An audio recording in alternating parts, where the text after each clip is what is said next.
ပြင်းထန်တဲ့အပူရှိန်ကြောင့်လူ9ယောက်ဟာစက္ကန့်ပိုင်းအတွင်းပြာကျသွားခဲ့ရပြီးဒါဟာစပါးဒါးမန်းနဲ့ဂီယင်းကော့ဘလင်တို့ရဲ့ပထမဆုံးတိုက်ပွဲပဲဖြစ်ပါတယ်။အရာအားလုံးဟာပီတာတယောက်အော့စကော့ရဲ့နှစ်ပတ်လည်ပွဲကိုတပ်ပုံဆရာဖြစ်တက်ရောက်ရာကနေစတင်ခဲ့တာပါပီတာတပ်ပုံရိုက်နေတော့မှပဲသူ့ရဲ့စပါးဒါးအာယုံကအနည်းရှိတဲ့အချက်ပြမှုကိုရုတ်တရက်ခန်းစားလိုက်ရပါတယ်ပီတာပတ်ဝန်းကျင်ကိုဝှေ့ကြည့်လိုက်ချိန်မှာပဲကောင်းကင်ကနေမီခိုမဲကြီးတစ်ခုသူတို့စီပြေးဝင်လာခဲ့ပါတယ်။အဲ့ဒီနောက်ပြန်တန်းရေးရင်တစ်ခုကိုစီးနှင်းထားတဲ့မိစ္ဆာကောင်ကြီးပေါ်ထွက်လာခဲ့တာပါ။သူဟာဘာစကားတစ်ခုမှမပြောဘဲဘုံတစ်လုံးကိုပစ်ချလိုက်ပါတယ်ပြင်းထန်တဲ့ပောက်ကွဲမှုကြောင့်စင်မြင့်ကြီးဟာချက်ချင်းပြိုကျသွားခဲ့ရပါတယ်။ဒါကိုမြင်လိုက်တဲ့ပီတာဟာသူ့ရဲ့ပင့်ကူမြင်တွေကိုအမြန်ပစ်လွတ်ပြီးအောက်မှာရှိတဲ့စင်မြင့်ကြီးပရိသတ်တွေကိုကယ်တင်ပေးခဲ့ပါတယ်။ဒါပေမဲ့ဂီယင်းကော့ဘလင်ကရပ်တန့်ဖို့စိတ်ကူးမရှိခဲ့ပါဘူး။သူဟာနောက်ထပ်ပြင်းအားပြင်းပန်းတီးသုံးတစ်လုံးကိုထပ်မံပစ်လွတ်လိုက်ပါတယ်။အလွန်ကြောက်စရာကောင်းတဲ့ပောက်ကွဲမှုကနေပြင်းထန်တဲ့အပူရှိန်တွေထွက်ပေါ်လာပြီးအော့စကော့ရဲ့အကြီးအကဲ9ယောက်ကိုစက္ကန့်ပိုင်းအတွင်းပြာကျသွားစေခဲ့ပါတယ်။ဒါကိုမြင်တော့ပီတာဟာချက်ချင်းဝင်ရောက်ဆွတ်ဖက်ခဲ့ပါတယ်။မယ်ရီတိုက်ခိုက်ခံရတော့မဲ့ဆဲမှာပဲပီတာဟာရှေ့ကိုပြေးဝင်သွားပြီးဂီယင်းကော့ဘလင်ကိုသူ့ရဲ့အားပြင်းနဲ့ကန်ထုတ်ပစ်လိုက်ပါတယ်။ဒါပေမဲ့ရိုက်ခတ်မှုကြောင့်ပြန်တန်းရေးရင်ဟာထိန်းချုပ်မရဖြစ်သွားပြီး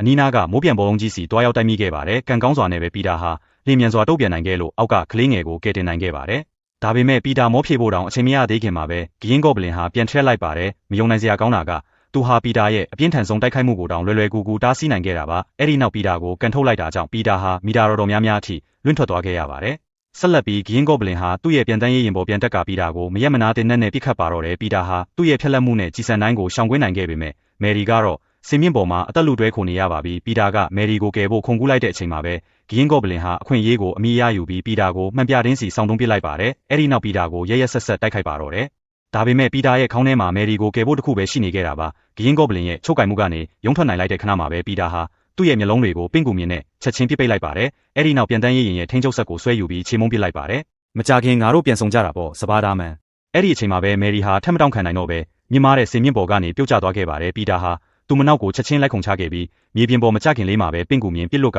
အောင်မြင်စွာကယ်တင်နိုင်ခဲ့ပါတယ်ဒါပေမဲ့ဂီယင်းကော့ဘလင်ရဲ့ကစားပွဲဟာနောက်တစ်နေ့မှတင်ချက်ချင်းရောက်လာလိမ့်မယ်လို့ပီတာတခါမှမထင်မှတ်ထားခဲ့ပါဘူးမြင်မာတဲ့အဆောက်အုံတစ်ခုမှာရုတ်တရက်မီးလောင်မှုဖြစ်ပွားခဲ့ပြီးအသက်3လအရွယ်ကလေးငယ်တဦးအထဲမှာပိတ်မိနေခဲ့ပါတယ်မိသက်သမားတွေအထဲဝင်ဖို့လမ်းရှာမတွေ့ဖြစ်နေချိန်မှာပဲပီတာဟာအချိန်မီရောက်ရှိလာခဲ့ပါတယ်သူဟာဘာမှစဉ်းစားမနေပဲမိတောက်တွေရဲ့စီတိုက်ရိုက်ခုန်ဝင်သွားခဲ့ပါတယ်3စက္ကန့်ကြာမှာတော့ကလေးငယ်ကိုမိဘေးကနေအောင်မြင်စွာပွေ့ချီထုတ်ဆောင်လာနိုင်ခဲ့ပါတယ်ဒါပေမဲ့ရုတ်တရက်ဆိုသလိုမိတောက်တွေရဲ့အနက်ရှိုင်းဆုံးနေရာကနေနောက်ထပ်နာကျင်စွာအော်ဟစ်တန်တစ်ခုထွက်ပေါ်လာခဲ့ပြန်ပါတယ်အဲ့ဒါကတော့အကူညီတောင်းနေရဲ့အဖိုးကြီးတဦးရဲ့အတန်ပဲဖြစ်ပါတယ်ပီတာဟာတစ်စက္ကန့်မြတောင်တုံဆိုင်မနေပဲချက်ချင်းလှည့်ပြန်ကမိတဲ့စီပြန်လဲပြေးဝင်သွားခဲ့ပါတယ်သူဘလောက်ပဲအော်ခေါ်ပါစေဘာတော့ပြန်မှုမှမရရှိခဲ့ပါဘူးပီတာဟာစောင့်ကြုံထားတဲ့အဖိုးကြီးတယောက်ကိုတွေ့လိုက်ရတဲ့အထိပါပဲသူဟာအဖိုးကြီးကိုကယ်တင်တော့မယ်ဆဲမှာဒါဟာဂီယင်းကော့ဘလင်ဆင်ထားတဲ့နောက်ထပ်ထောင်ချောက်တစ်ခုဆိုတာကိုသဘောပေါက်သွားခဲ့ပါတယ်ဂီယင်းကော့ဘလင်ဟာဘာစကားတစ်ခုမှမပြောရဲပီတာကိုထိုးချိတ်လွင့်ထွက်သွားစေခဲ့ပါတယ်အဲ့ဒီနောက်ပန်းတီးသုံးတစ်လုံးကိုပီတာစီတိုက်ရိုက်ပစ်ပေါက်လိုက်ပါတော့တယ်